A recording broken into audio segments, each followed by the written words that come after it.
ஆவியே ஆவியே தேற்றும் தெய்வமே ஆவியே தூய ஆவியே ஆவியே தேற்றும் தெய்வமே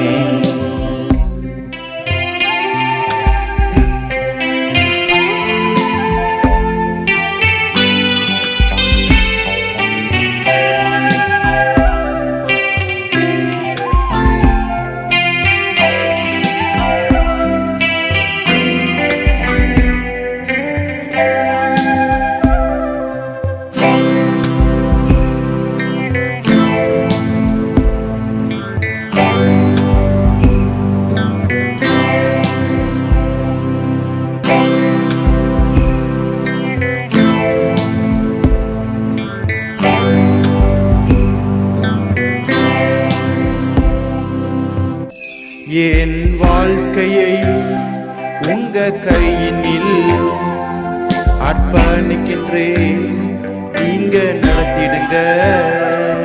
என் வாழ்க்கையை உங்க கையினில் அர்ப்பணிக்கின்றேன், நீங்க நடத்திடுங்க. ஒவ்வொரு நிமிடமும் உங்க பிரசன்னத்தால் மூடிடுங்க, வழி நடத்திடுங்க. ஒவ்வொரு நிமிடமும் உங்க அபிஷேகத்தால் நிறைத்திடுங்க, வழி நடத்திடுங்க.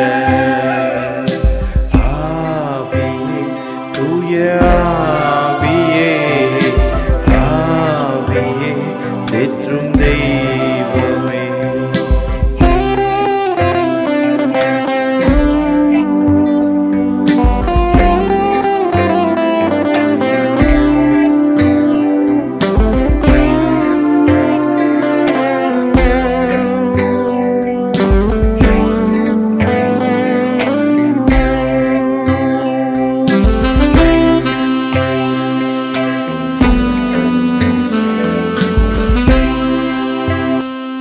என் எண்ணங்களும் எல்லாம் இயக்கங்களும் நீ அறிபவரே, நிறைவேற்றி முடிப்பவரே. என் எண்ணங்களும் எல்லாம் இயக்கங்களும் நீ அறிபவரே, நிறைவேற்றி முடிப்பவரே. என் கஷ்டங்களெல்லாம் நீர் மாற்றுமையா, என் தேவையெல்லாம் நீர் சந்திமையா. என் கஷ்டமெல்லாம் நீர் மாற்றுமையா, என் தேவையெல்லாம் நீர் சந்திமையா. ஆவியே தூய ஆவியே ஆவியே தேற்றும் தெய்வமே.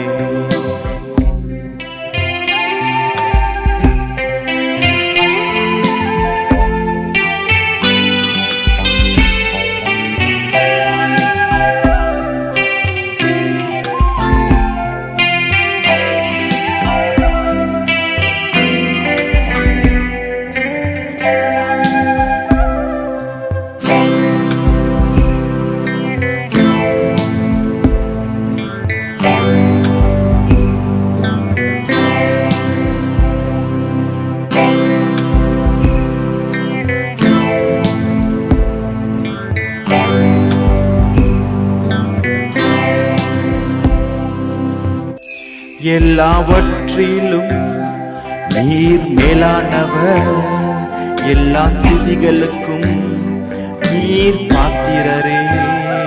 எல்லாவற்றிலும் நீர் மேலானவர், எல்லா துதிகளுக்கும் நீர் பாத்திரரே.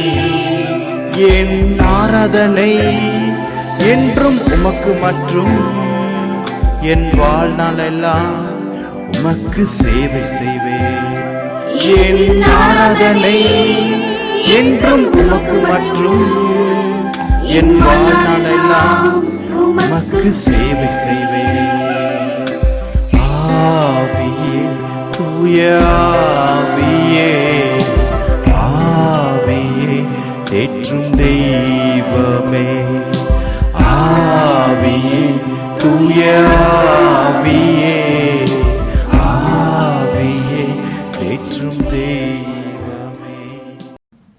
ஆண்டவர் இரட்சகமாக இயேசு கிறிஸ்து நாமத்தில் உங்கள் அனைவருக்கும் வாழ்த்துக்களை தெரிவித்து இந்த இயேசுவின் வல்லமை நேரத்துக்குள்ளாக உங்களை காண்பது மிகுந்த மகிழ்ச்சி அளிக்கிறது. இந்த தினத்திலும் நாம் தெரிந்து கொண்ட ஒரு விஷயம் என்னவென்றால், டெடிகேஷன். ஒரு வாழ்க்கையில் ஒரு மனுஷனுக்கு வாழணுன்னா பிரதிஷ்டை முக்கியமாக இருக்குது. பிரதிஷ்டை முக்கியமானது. கமிட்மெண்ட் அண்ட் டிசிஷன் ரெண்டுமே ஒரு மனுஷனுடைய வாழ்க்கையில், அதாவது கிறிஸ்தவ வாழ்க்கையில் ரொம்ப தேவையான ஒன்று. இது ஒவ்வொரு மக்களும் அறிந்து கொள்ள வேண்டும். ஏதோ ஒன்று நினச்சிட்டு ஏதோ ஒன்று போகக்கூடாது. கண் பண்ண போக்கில் நம்ம பாட்டுன்னு போயிடக்கூடாது. கரண்ட் சுச்சுவேஷன், இப்போ இருக்கிற சூழ்நிலை கண்டு இது தேவனுடைய சித்தம், இதுதான் என்னோடய வாழ்க்கை, இதுதான் என்னுடைய நோக்கம், என்னோடய ஓட்டம் சொல்லிட்டு போயிடக்கூடாது. காலையில் ஸ்ரீலங்காலேருந்து ஒரு லெட்டர் வந்துச்சு. அந்த லெட்டர் எப்படியாக ஒரு சகோதரன் எப்படியாக எழுதியிருக்கார். ஐயா, இது மாதிரி நான் ஒரு ஊழியத்தில் 15 வருஷமாக நான் பணி செஞ்சுட்டு வந்தேன். அநேக ஆத்மாக்களின் ஆதாயம் செய்தேன். ஆனால் ஒரு குறிப்பிட்ட நாட்களில் அந்த குறிப்பிட்ட அந்த சபைக்கும் எனக்கும் சில தகராறு ஏற்பட்டு நான் 15 வருஷமாக செய்த அந்த பகுதியை விட்டு நான் கடந்து வந்துட்டேன். எனக்கு என்ன செய்யுதுன்னு தெரியல. இப்போ பார்த்தீங்கன்னா நான் ஒரு சின்ன வீட்டு பக்கத்தில் ஒரு ஃபெலோஷிப் ஆரம்பிச்சிருக்கிறேன். இருந்தாலும் ஜனங்க ஒரு எதிர்பார்ப்போடு தான் வராங்க. இதனால் என்னோடய அழைப்பு பார்த்தீங்கன்னா என்ன செய்யுதுன்னு தெரியல, என்ன அழைப்புன்னு தெரியல. எனக்கு ரொம்ப கன்ஃபியூஷனாக இருக்குது. எனக்காக ஜெபம் பண்ணி நீங்கள் கடினம் எழுதுங்கன்னு சொல்லி ஆரம்பிச்சிருந்தார். நான் பதில் என்ன எழுதுனேன்னா, கமிட்மெண்ட். ஆண்டரோடு நம்ம அர்ப்பணிக்கிறோம் சில வாழ்க்கையை, ஆண்டரோடு சில தீர்மானங்களை செய்கிறோம், ஆண்டரோடு சில பிரதிஷ்டைகளை செய்கிறோம். ஆனால் அந்த பிரதிஷ்டையானது தேவனுக்கு உகந்ததா? இப்போ சில பேர் பாருங்கள், ஊழியத்துக்கு அழைப்பு பெற்றிருப்பாங்க. ஆண்டவர் சொல்கிறார், தாயின் கருவிலே எலும்புகள் தோன்றுது முன்னே நான் உன்னை பேர் சொல்லி அழைத்தேன். தாவீது சொல்கிறாரு, என் தாயின் கருவில கரு உருவாகத்துக்கு முன்பாகியே நீ என்னை காண்பவர், என்னை கண்டவர் அப்படின்ட்டு. ஸோ ஆண்டவர் நம்ம உலகத்தில் அழைச்சார்னா ஊழியம் செய்யலாம். ஊழியம் அழைப்பு இல்லாமல் செய்ய முடியாது. அழைப்பு இல்லாமல் ஊழியம் செய்யணும்னா பின்வர நாட்களில் பிரச்சனைன்னு ஒன்று வர நாட்களில் நான் அடிக்கடி எல்லாருக்கிட்டையும் சொல்கிற ஒரு விஷயம், ஊழியம் என்பது உன்னுடைய நாலேஜில் செய்ய முடியாது. ஊழியம் என்பது உன்னுடைய இன்ஃப்ளூயன்ஸில் செய்ய முடியாது. ஊழியம் என்பது எல்லா ஜனங்களும் நீ நல்லா பாட்டு பாடுற, நல்லா வேதம் வாசிக்கிற அப்படின்ட்டு நீ ஊழியம் செய்ய முடியாது. உன்னுடைய பலத்திலையும், உன்னுடைய பணத்திலையும், உன்னுடைய திறமையிலையும், உன்னுடைய முயற்சியிலையும், உன்னுடைய எல்லா காரியங்களையும் நீ ஊழியம் செய்ய முடியாது. ஊழியம் என்பது தேவனுக்காக செய்வது, பரலோகத்துக்காக செய்வது. ஒரு வேலைக்கு நம்ம போகிறோன்னா கூட எவ்வளோ கொஸ்டின்ஸ் கேட்குறான், எவ்வளோ அப்பாயின்மெண்ட் கேட்குறான். ஆனால் இன்றைக்கி பார்த்தீங்கன்னா வேதத்தை படிக்கிறாங்க, 4 பாட்டு பாடுறாங்க, உடனே அவங்களுக்கு ஊழியம் செய்யணும், என் ஆண்டவர் ஊழியத்துக்கு தெரிஞ்சு கொண்டிருக்காரு. இவங்களே சில கமிட்மெண்ட் பண்ணிக்கிறாங்க, இவங்களே சில டிசிஷன் எடுத்துக்கிறாங்க. எடுத்துட்டு இவங்களோட முயற்சியில், இவங்களோட லிங்க்ஸ், இவங்களுடைய நண்பர்கள், இவங்களுடைய சார்ந்தவர்களை அறிமுகப்படுத்தி அந்த ஒரு சின்ன ஃபெலோஷிப் வச்சு ஒரு ப்ரேயர் ஹவுஸ்ன்னு ஒரு போர்டு போடுறாங்க, நடத்துகிறாங்க. ஆண்டவர் பாருங்க ஒரு ஓமையாக ஒரு காரியத்தை சொல்கிறார் மத்தேயுல. கல்னால் கட்டப்பட்ட வீடும், உப்பினால் கட்டப்பட்ட வீடும், மண்ணால் கட்டப்பட்ட வீடும் புயல் வரும் பொழுது மிச்செல்லாம் களைஞ்சு போயிடுது, இடிஞ்சு போயிடுது. ஆனால் கற்பாறை மேலே கல்லினால் கட்டப்பட்ட அந்த வீடானது ஸ்ட்ராங்காக நிற்குது. பிரச்சனைகள் வந்தாலும் சரி, தண்ணீர்கள் மூந்தலாலும் சரி, வெள்ளங்கள் புரண்டோடனாலும் சரி, அது அஸ்திவாரங்கள் நல்லா இருக்கிறதுனால அது அசையாமல் உறுதியாக இருக்கிறது. கிறிஸ்துவாகிய கண்மலையில் நம்ம நம்பிக்கையை பதிக்கும் போடணும். ஃபஸ்ட்டு கிறிஸ்துவாகிய கண்மலை மேலே நம்மளுடைய எண்ணங்கள் வைக்க வேண்டும். இவங்க செய்கிறாங்க, அவங்க செய்கிறாங்க, எல்லாம் practice. Don't follow what people doing. சில பேர் பார்த்தீங்கன்னா, சில பிரசித்தப்பட்ட ஊழியக்காரர் போல நான் பாடுறேன் அப்படின்னு சொல்கிறேன். ஒருத்தர் ஃபோன் பண்ணார், ஐயா நான் நல்லா பாடுவேன், இவங்க நம்பருடைய வாய்ஸ் எனக்கு நல்லா வரும், நான் நல்லா பாடுவேன், ஆண்டவர் என்ன ஊழியத்தை தெரிஞ்சு கொள்றாரு. கடைசியில் நிறைய பேர் ரட்சிக்கப்பட்டு வராங்க. ஆனால் ஒரு சில திருப்பியும் பின்மாற்றத்தில் தான் போகிறாங்க. திருப்பி பின்மாற்றத்தில் உலக ஜீவியத்தில் தான் வாழ்ந்துட்டு இருக்காங்க. இது எனக்கு புரியாமல் இருந்துச்சு. ஸோ அழைக்கப்பட்டவர்கள் அநேகர், ஊழியத்துக்குன்று அழைக்கப்படுறாங்க அநேகர். ஆனால் தெரிஞ்சு கொள்ளப்பட்டவர்கள் ஒரு சிலர். எனக்கு தெரிஞ்ச ஒரு சகோதரன் உண்டு, ரொம்ப அதிகமாய் என்னை நேசிப்பவர், அதிகமாய் எங்கள் குடும்பத்தோடு நெருக்கப்பட்டவர். அவர் ஒரு குறிப்பிட்ட ஒரு கம்பெனியில் வேலை செஞ்சுட்டு இருந்தார். அவருடைய பணி முடிஞ்ச பிறகு விஆர்எஸ் என்று வெளியில் வந்துட்டார். வெளியில் வந்து நல்ல பாட்டு பாடுவார், நல்ல ஒரு ஆர்வமுள்ள ஊழியத்துக்கென்று இங்கே போயிட்டு ஊழியம் செய்கிற மனுஷன் எங்களுக்குள்ளாம் ஊழியத்துக்கு வந்திருக்காரு. ஆனால் குறிப்பிட்ட நாட்களில் அவர் தரிசனத்தை நன்கு அறிஞ்சு கொள்ளாதபடி ஆண்டவர் என்னை அழைச்சிட்டாரு, ஆண்டவர் என்னை ஊழியத்துக்கு இது பண்ணிட்டார், நான் ஃபுல் டைம் வந்துடுறேன்னு சொல்லிட்டு சில தெரிஞ்ச சின்ன சின்ன சபையில் போயிட்டு பிரசங்கம் கொடுக்கறதும் பிரசங்கம் பண்ணுவதுமா இருந்தார். அப்படி இருந்து எல்லா ஜனங்களுக்கும் தலைமையில கை வச்சு ஜோம் பண்ண ஆரம்பிச்சாரு. என்கிட்ட சாட்சிகள் பகிர்ந்து கொள்வார், எனக்கு இந்த மாதிரி மிராக்கள் நடந்துச்சு, பேயாடிச்சு, இப்படிலாம் பண்ணிடுச்சு. ஆனால் திடீர்னு பார்த்தீங்கன்னா குடும்பத்தில் சில குழப்பங்கள் ஏற்பட்டதுனால திருப்பியுமாக இன்னொரு கம்பெனியில் ஒரு வேலை அப்ளை பண்ணி 15,000 ரூபாய்க்கு வேலைக்கு போனார். அப்போது நான் கேட்டேன், நீங்கள் ஊழியத்துக்குன்னு அழைக்கப்பட்டு ஆண்டவங்களை தெரிஞ்சுக்கணும்னு நீங்கள் சொன்ன பிறகு திருப்பியும் இந்த மாதிரி வேலை செய்கிறது நல்லா இல்லை அப்படின்னு சொன்னேன். இல்லை, எங்கள் குடும்பத்தில் எனக்கு இப்போதைக்கு சில பேசிக் நீட்ஸ் இருக்குது, பென்ஷன் வந்தாலும் இந்த பேசிக் நீட்ஸ் இருக்குது, அதுக்கு நான் இது மூலயமா தான் திருப்தியாக்க முடியும்னு சொல்லிட்டு போனார். திருப்பியும் பிரசங்கத்துக்கு போவார், சர்ச்சுக்கு போவார், எல்லாம் பண்ணுவார். திடீர்னு பார்த்தீங்கன்னா ஒரு இடத்துல, குறிப்பிட்ட இடத்துல போயிட்டு ஒரு மந்திர கட்டுக்கு ஜோம் பண்ணிட்டு வந்தார். வந்த வழியில் நல்லா தான் வண்டியில் வந்திருந்தார். வந்த வழியில் திடீர்னு இப்படி ஆயிடுச்சு, என்ன ஆச்சு தெரில, வண்டியோட கீழே விழுந்து அவர் தலையில் அடிபட்டு 30 நாள் கிட்ட சுயநினைவு இல்லாமல் இருந்து இன்றைக்கி மிகுந்த பாதிக்கப்பட்டு இப்படியும் இல்லை அப்படியும் இல்லை, இன்றைக்கி ஞாபக சக்திகள் இல்லாதபடி பல பிரச்சனைக்குள்ளாக இருக்கிறாரு. இதை பார்க்கும்போது வேதனையாக இருக்கிறது. ஏன்னா இதுக்காக சொல்கிறேன்னா, நம்ம எடுக்கிற தீர்மானங்கள் உண்மையாக இருக்க வேண்டும். we cannot play with God. ஆண்டவரோடு நம்ம விளையாட முடியாது, பேயோடு நம்ம விளையாட முடியாது. வரங்கள் வல்லமைகள் இருந்தால் தான் சத்ருவை நம்ம கட்ட முடியும். இன்றைக்கி சும்மா ஜெபிக்கும்போது சத்ருவை கட்டுறேன், பிசாசை கட்டுறேன், பிடிக்கிறேன்னா முதலாவது அவனுடைய காரியம் உங்ககிட்ட இருக்கக்கூடாது. அவனுக்கு தெரியும் இவங்க தேவனால் அழைக்கப்பட்டவங்க, இவங்க தேவனால் தெரிந்து கொள்ளப்பட்டவங்க. அவனுக்கு நல்லாவே தெரியும் யார்கிட்ட அவன் பயப்படணும், யார்கிட்ட அவன் ஓடணும், யார்கிட்ட பேசணும்னு நல்லா தெரியும். அதான் ஆண்டவர் சொல்கிறார், உலகத்தின் அதிபதி என்கிட்ட வரா, என் இடத்துல அவனுக்கு ஒன்றுமே இல்லைன்னு. இன்றைக்கி உலகத்தின் மேலே ஆசை, ஃபேம், ஒரு புகழ், நீயே அட்வர்டைஸ்மெண்ட் பண்ணணும், எல்லாம் ஒரு பெரிய ஆள் நினைக்கணும், என்னெல்லாம் தெரிஞ்சவங்களாக இருக்கணும் அப்படின்னு நீ நினச்சி உன்னுக்குள்ளேயே போயிட்டு ஒரு வலைக்குள்ளே விழுந்துடக்கூடாது. தேவனால் அழைக்கப்பட்டவங்க பாருங்கள், சாமுவேல் தீர்க்கதரிசி என்பதை முதல் பேசபவர் அறிஞ்சிருந்தாங்க மக்கள். நல்லா கடவுளே உன்னை கொண்டு போவார், கடவுளே ஆண்டவரே உன்னை உயர்த்துவார். வேதம் சொல்லுகிறது, அவர் உன்னை உயர்த்தும் வரைக்கும் அவர் பலத்த கரத்துக்குள் அடங்கி இருக்க வேண்டும். இன்றைக்கு மற்றவங்களை பார்த்து நம்ம கமிட்மெண்ட் இழந்துடக்கூடாது, மற்றவங்களை பார்த்து நம்ம அந்த டெடிக்கேஷன் பிரதிஷ்டை இழந்துடக்கூடாது. எனக்கு அநேக நிறைய சொல்லிட்டு போகலாம். நிறைய ஊழியக்காரர் தெரியும், அவங்க என்ன நினைப்பாங்க, ஃபர்ஸ்ட் எடுத்தணும் ட்ரெஸ்ஸில் சில காரியங்கள் மாற்றங்கள், ஆண்டவர் இந்த மாதிரி ட்ரெஸ்ஸு போட சொல்கிறாரு, அதுக்கப்புறம் ஒயிட் போட சொல்கிறாரு, அங்கி போட சொல்கிறாரு. இப்போது ஆர்டினரியாக போயிட்டாங்க. இதுக்கு பிரதிஷ்டைகளில் இருக்க முடியல, ஒரு நிரந்தரமாக இருக்க முடியல, ஒரு உறுதியாக இருக்க முடியல.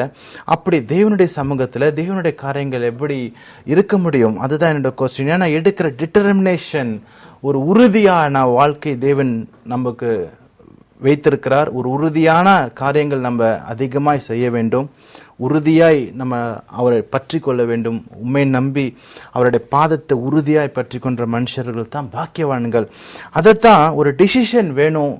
ஆஃப்டர் ஆல் ஃபர்ஸ்ட் பார்த்தீங்கன்னா நம்ம எடுக்கிற தீர்மானங்கள் உணவில் ஃபர்ஸ்ட் தீர்மானம் எடுக்கணும் ஆண்டவர் சொல்றாரு.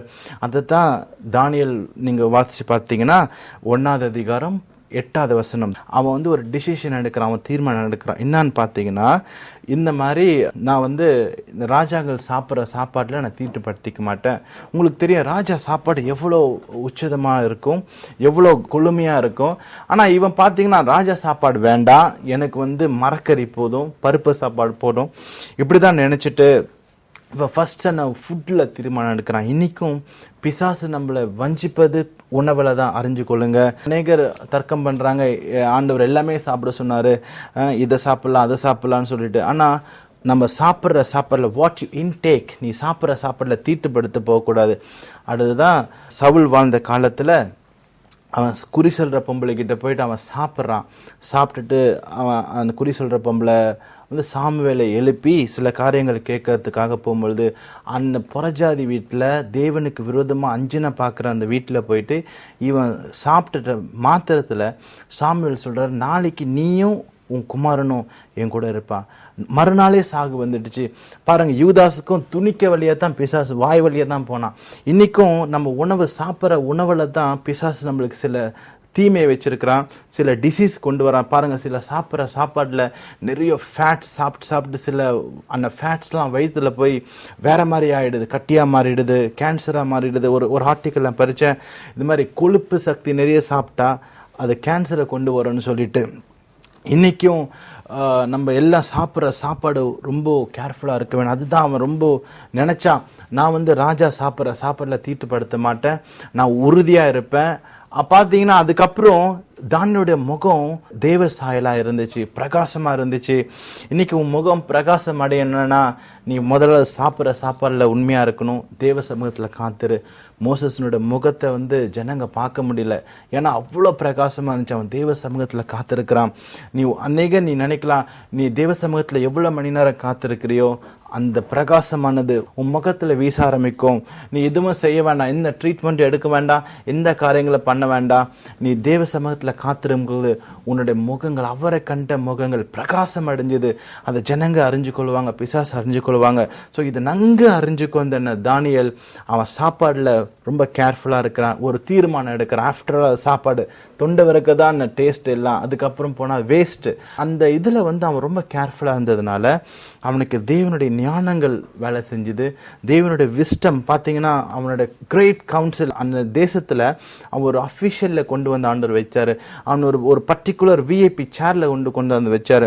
ஏன்னா கமிட்மெண்ட் முக்கியம் வாழ்க்கையில். வாலிபர்கள், வாலிப சகோதரிகள், இன்னைக்கு நான் உங்ககிட்ட சொல்லுவது, நம்ம எடுக்கிற தீர்மானங்கள் ரொம்ப உண்மையாக இருக்கணும், ரொம்ப பர்ஃபெக்டாக இருக்கணும். ஏன்னா லோத்தின் வாழ்ந்த காலத்தில் லோத்து நினச்சா இந்த தேசம் செழுமையாக இருக்கிறது, இந்த தேசத்தில் போனால் என்னுடைய வியாபாரங்கள் செழித்தோங்கும், இந்த தேசத்துக்கு போனால் என்னுடைய குடும்பங்கள் நல்லா நிலைமைக்கு வரும்னு சொல்லிட்டு அந்த செழுமையான தேசத்தை நோக்கி அவன் போனான். ஆனால் தெய்வத்தை சொல்கிறாங்க, நீ காமிச்ச இடம் வேறு, நீ அங்கே மலைக்கு போ. இல்லை ஆண்டவரே, நான் மலைக்கு போகிறதுக்குள்ளே நான் செத்து போயிடுவேன், எங்கே போகிறேன் அப்படின்ட்டு அவன் போகிறான். சோவாருக்கு போமாத்தில் அந்த செழுமையான தேசத்தை நாடி போன அந்த லோத்தருடைய குடும்பம் சீர்குலைஞ்சு போயிடுச்சு. தேவ சன்னிதானத்துக்கே வரக்கூடிய தகுதி எழுந்து போனாங்க. இன்றைக்கும் சரி, நீ எடுக்கிற டிசிஷன், வாலிப தங்கச்சி, வாலிபரே, நீ எடுக்க வேண்டிய டிசிஷன் உன்னுடைய மேரேஜ் லைஃப்பில் சில பேர் பாருங்கள், அவங்களே சூஸ் பண்ணிக்கிறாங்க அவங்க துணையை, லவ் பண்ணுறாங்க. அநேக ஊழியக்கார குடும்பத்தில் இதெல்லாம் நடக்குது, சகஜமாக இருக்குது. ஆனால் வெளியில் தெரியறதில்ல.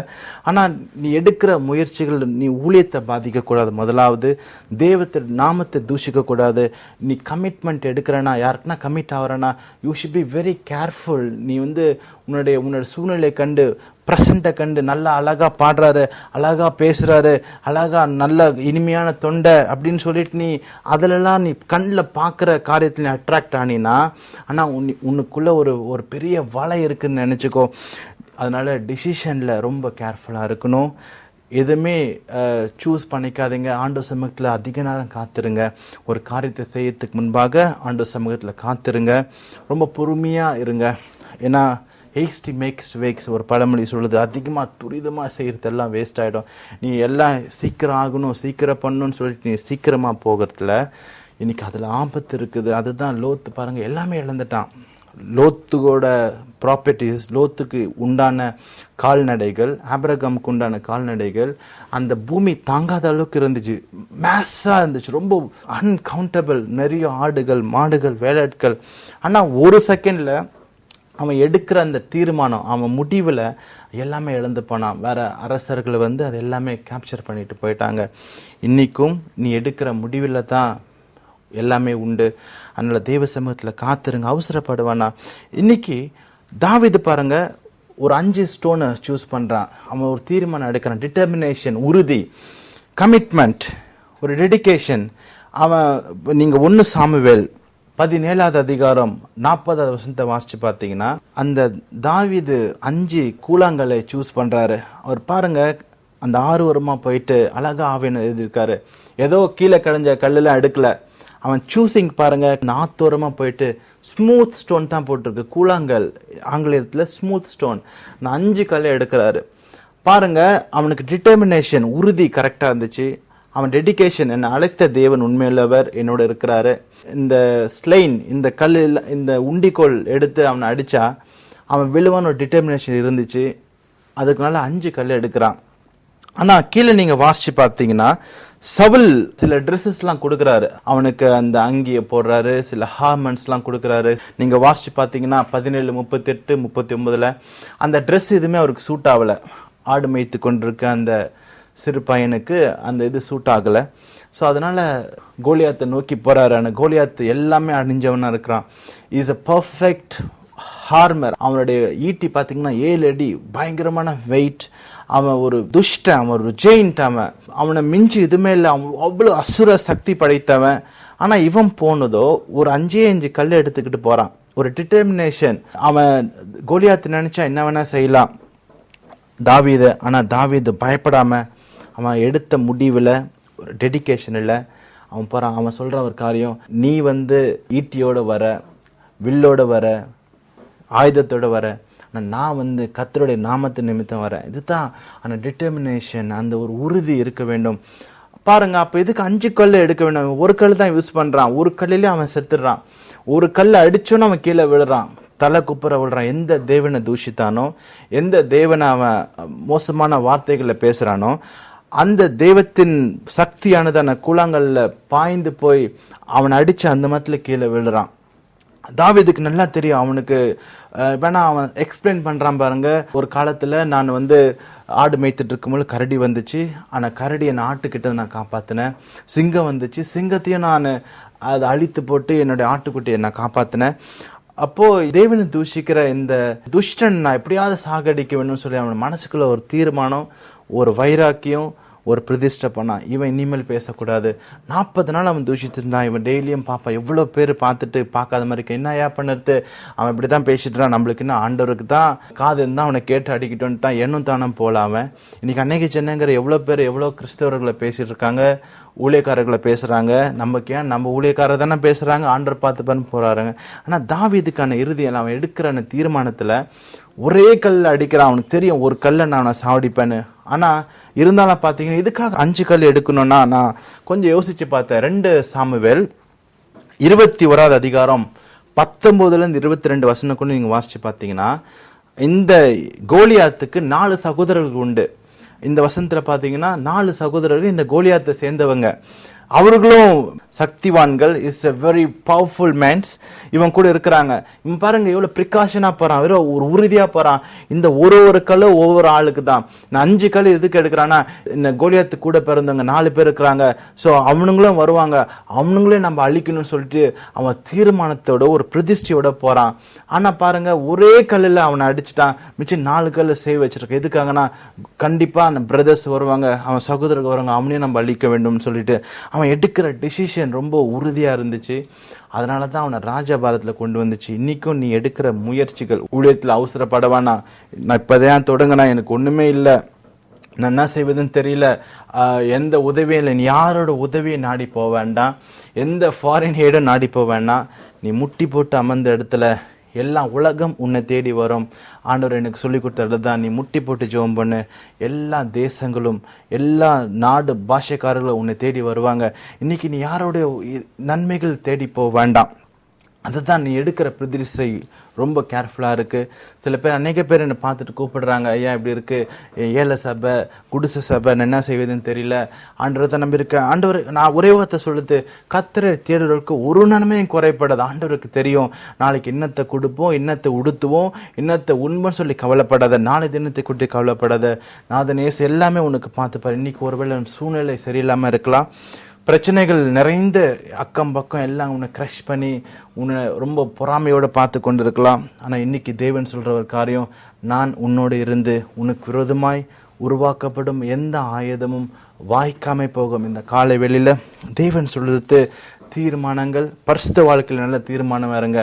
யோசிப்போட வாழ்க்கையிலையும் சில அந்த பரிசுத்த வாழ்க்கையை குலைச்சலாக்கிறதுக்காக சில நபர்களை பிசாசு கொண்டு வரான். நீங்கள் வாசித்து பார்த்தீங்கன்னா ஆதியாகமம் 39 வசனத்தில் போர்த்திப்பார் மூலியமா அவனுக்கு சில தொந்தரவுகள் ஏற்படுது, சில க்ரஷ் ஏற்படுது, சில ப்ரெஷர்ஸ் ஏற்படுது.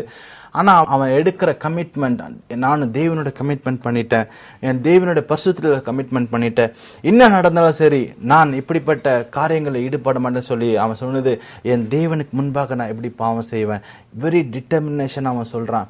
இன்றைக்கு உன் சூழ்நிலை எது வந்தாலும் சரி, 3 விதமான காரியங்கள், 3 நபரை பற்றி பார்த்தோம். முதலாவது தானியேல் உணவில் ரொம்ப டிட்டர்மினேஷனாக உறுதியாக பிரதிஷ்டையாக இருக்கிறான். 2வது தாவீது காலத்திலையும் தாவீது தேவனுக்கோட வார்த்தையிலும் தேவனுடைய நம்பிக்கையிலும் ரொம்ப டிட்டர்மினேஷனாக இருக்கான். ஒரு கல் போதும், அதனால தான் அவன் போய் சூஸ் பண்ணிட்டு வரான். 3வது பார்த்தீங்கன்னா யோசேப்பு பரிசுத்த வாழ்க்கையிலும் அவனுடைய தனிப்பட்ட ஜீவிதத்திலும் உறுதியாக இருக்கிறான். ஆனால் உறுதி இந்த 3 மனுஷரோட வாழ்க்கையை பார்த்தீங்கன்னா, அடிமையாக வந்தவன் தானியேல், ஆனால் அந்த தேசத்தில் தேவன அரசாங்கத்துக்கு கூட உட்கார வைக்கிறாரு. அடிமையாய் ஆடு மேய்த்து கொண்டு வந்த அந்த தாவீதை அரசாங்கத்தில் தேவன் ஒரு ராஜாவாக உட்கார வைக்கிறாரு. அடிமைக்கு வித்து போட்ட யோசேப்போட வாழ்க்கையில் ஆண்டர் அவனை ஒரு பிரைம் மினிஸ்டராக மாற்றி அந்த இடத்துல அவனுக்கு மிஞ்சி யாருமே இல்லாதவளுக்கு அவனை உயர்த்துது அந்த டிட்டர்மினேஷன். இன்னைக்கு இந்த காலை வேளையில் உனக்கு டிட்டர்மினேஷன் இருக்குமா? சில ராங் கனெக்ஷன்ஸ்லாம் விட்டுருங்க, சில தேவையில்லாத நட்புகள், தேவையில்லாத காரியங்கள் வேண்டாம். நீ எடுக்கிற முயற்சி, இந்த நம்பரை பிடிச்சா எனக்கு இன்ஃப்ளூயன்ஸ் கிடைக்கும், இந்த நம்பரை குடிச்சா எனக்கு சீட்டு கிடைக்கும், இந்த நம்பரை குடிச்சா கோயில் கட்டி தருவாங்க, இந்த நம்பரை பிடிச்சா வேலை, அந்த மாதிரி இன்ஃப்ளூயன்ஸ்லாம் நாடாதீங்க. தேவ சமூகத்தில் உட்காந்து கமிட்மெண்ட் ஆகுங்க. ஆண்டவரே உனக்கு எனக்கு ஒரு உடன்படிக்கை. யாக்கோபு பாருங்க, தேவனோட உடன்படிக்கை பண்ணிக்கொள்கிறான். எல்லா மக்களும் ஆபிரகாம் தேவனோட கிட்ட ஒரு உடன்படிக்கை பண்ணிக்கொள்கிறான். இன்னைக்கு ஒரு தேவனோட கமிட்மெண்ட் பண்ணிக்கோங்க. மனுஷங்கிட்ட எவ்வளோ கமிட்மெண்ட் பண்ணி அந்த கமிட்மெண்ட்லாம் போயிடுது. எத்தனை வாலிபர்கள் இன்னைக்கு மரணத்தின் வாயில நிற்கிறாங்க, என் வாழ்க்கை போயிடுச்சு, யாரை நம்பணும்னு அவங்க இப்போ இல்லை. ஸோ இப்படிப்பட்ட கமிட்மெண்ட்லாம் ஃபெயிலியர் ஆகிடும். ஆனால் ஆண்டவர் கூட இருக்கிற அந்த கமிட்மெண்ட், அந்த உறுதி, அந்த டெடிகேஷன் நீங்கள் இருக்கும் பொழுது தேவன் உங்களை நடத்துவார். அழைக்கப்பட்டவர்கள் அநேகர், தெரிஞ்சு கொள்ளப்பட்ட ஒரு சிலர். ஊழியத்தை அர்ஜென்ட் பட வேண்டாம். ஊழியத்தை ஆரம்பத்துக்கு முன்னாடி முட்டி போட்டு நல்லா ஜெபம் பண்ணுங்க. ஒவ்வொரு நாட்களும் தேவனுடைய சித்தம் இல்லாத காரியங்கள் செய்ய வேண்டாம். தேவனே உங்களுக்கு இன்ஃப்ளூயன்ஸை கொடுப்பாரு, லிங்கை கொடுப்பாரு, உங்களை உயர்த்துவார். அவர் உயர்த்த வரைக்கும் பலத்த கருத்துக்குள் அடங்கிருங்க. நம்ம ஜெபிப்போமா? அன்புல இயேசுவே, நல்ல வேலைக்காக ஸ்தோத்திரம். 3 விதமான காரியங்களை பார்த்தோம். இன்றைக்கு உங்களுடைய கரம் இந்த மக்களோட தொடட்டும் ஐயா. ஐயா, கமிட்மெண்ட், டெடிகேஷன் அண்ட் டிசிஷன், தீர்மானம், பிரதிஷ்டை அண்ட் உறுதி, இவர்களுக்குள்ளாக இப்பொழுதே வருவதாக இந்த செய்தி கேட்டுக்கொண்டு ஒவ்வொருடும் தேவனுடைய கிருபை இருக்கட்டும், தேவனுடைய ஆசீர்வாதம் இருப்பதாக, தேவனுடைய வல்லமை இருப்பதாக. ஐயா, ஒரு குடும்பத்தில் இப்படியோ நான் தப்பு செஞ்சிட்டேன், நான் வழி மாறி வந்துட்டேன், நான் என்ன செய்வது இப்போ இல்லாமல் இருக்கிறேன், இதை பிடிக்கிறது என்ன செய்வதுன்னு தெரியாமல் இருக்கிறேன், எப்படி குழம்பி போயிருக்கிற ஒவ்வொரு வாலிப பிள்ளைகளுக்கும், ஒவ்வொரு தகப்பன் தாய்க்கும் நான் இப்பொழுது ஜெபிக்கிறேன். தேவனுடைய தீர்மானங்கள் ஒரு வாழ்க்கையில் நிறைவேறட்டும். குழம்பி போயிருக்கிற, என்ன செய்வதுன்னு தெரியாமல் இந்த செய்தியை பார்த்து கொண்டிருக்க ஒவ்வொரு குடும்பத்துக்காக நான் ஜெபிக்கிறேன். குழப்பத்திலேருந்து விடுதலை தாங்க ஐயா, ஆறுதல் தாங்க, தோல்வியிலேருந்து ஒரு விடுதலை தாங்க. இன்றைக்கு எல்லா வியாதிகள் மறையட்டும், எல்லா மென்டல் டிசார்டர்ஸ் எல்லாம் மாறட்டும், எல்லா பிரச்சனைகள் மாறட்டும் ஐயா. நான் குடும்பத்தில் சொத்து தகராறு எல்லாம் இப்பொழுது மாறி போவதாக ஐயா. வீடு நல்லா கட்டி இப்படியா நிற்குது, ஒன்றுமே பண்ண முடியாது இருக்க, என் வீட்டுக்கு யாரும் வரமாட்டாங்களே இப்படின்ட்டு கஷ்டப்பட்டு கொண்டு இருக்கிற ஒவ்வொருக்கா நான் ஜெபிக்கிறேன். இன்றைக்கு தூதர்கள் பிரச்சனைகளுக்கு ஈடுபட்டு இப்பொழுது எல்லா சாத்தானின் கிரைகள் அழிக்க வேண்டுமாய் எல்லாவற்றையும் பொறுப்படுத்தி நடத்துங்க. பிள்ளைகளோட படிப்பும் எல்லாவற்றையும் பாதுகாத்துக் கொள்ளுங்க. இயேசு மூலம் வேண்டிக் கொள்கிறோம் பிதாவே, ஆமேன். எங்களுக்காக நீங்கள் ஜெபிங்க, எங்கள் ஊழியத்துக்காக ஜெபிங்க. நாங்கள் ஒரு நல்ல இடம் பார்த்துட்டு இருக்கோம். இந்த ப்ரேயர் டவருக்காக உங்களுக்கு இருக்குமானால், உங்களுக்கு தெரிஞ்ச எதனா இடம் இருந்துச்சுன்னா எங்களுக்கு தெரியப்படுத்துங்க. அந்த இடத்துல அநேக கட்டப்பட்ட ஜனங்களை விடுவிக்கணும்னு நாங்கள் ஆசைப்படுறோம். அந்த புது வருஷத்தில் தேவனுக்காக ஏதாவது செய்யணும் ஆசைப்படுறோம். எங்களோட கடிதம் மூலம் தொலைபேசி மூலம் தொடர்புக்குங்க. God bless you. எங்களுடைய சபை ஆராதனை நேரங்கள் ஞாயிற்றுக்கிழமை காலை 9 மணி முதல் 12 மணி வரையிலும், மாலை 6 மணி முதல் 8 மணி வரையிலும், செவ்வாய் மற்றும் சனிக்கிழமைகளில் உபவாச ஜெபமும், 3வது வெள்ளிக்கிழமை முழு இரவு ஜெபமும், புதன்கிழமை தோறும் வேத பாட வகுப்பு மாலை 6 மணிக்கும் நடைபெறுகிறது. மேலும் பாடல்கள், தெய்வீக செய்திகள், மாதாந்திர பத்திரிகைகள், இன்னும் உங்கள் ஜெப தேவைகள், 24 மணி நேர ஜெப தேவைகளுக்கும் நீங்கள் எங்களோடு தொடர்பு கொள்ளுங்கள். தொடர்பு கொள்ள வேண்டிய செல்போன் எண்கள் 9940383838, 9092383838, 90423838, மற்றும் 8012383838. Email powerofjesusministries@gmail.com. Website www.pjministry.org. அதோடு எங்கள் 24 மணி நேர வெப் டிவியில் எங்கள் சபை நிகழ்ச்சிகளும் ஆராதனைகளும் என்னும் ஆவிக்குரிய பல்வேறு நிகழ்ச்சிகளையும் www.pjtv.in என்ற இணையதளத்திலும் காணுங்கள். அதோடு 24 மணி நேர FM பாடல் நிகழ்ச்சிகளும் www.pjfm.in இணையதளத்திலும் கேட்டு தேவாசீர்வாதத்தை பெற்றுக்கொள்ளுங்கள். அன்பிற்குரியவர்களே, உங்கள் ஜெப தேவைகளுக்கும் மேலும் எங்களோடு நீங்கள் தொடர்பு கொள்ள வேண்டிய பற்பல ஆலோசனைகளுக்கும் pastor M Johnson, power of Jesus ministries, number 39 LR street, Gopalapuram, Chennai 600086, Tamil Nadu.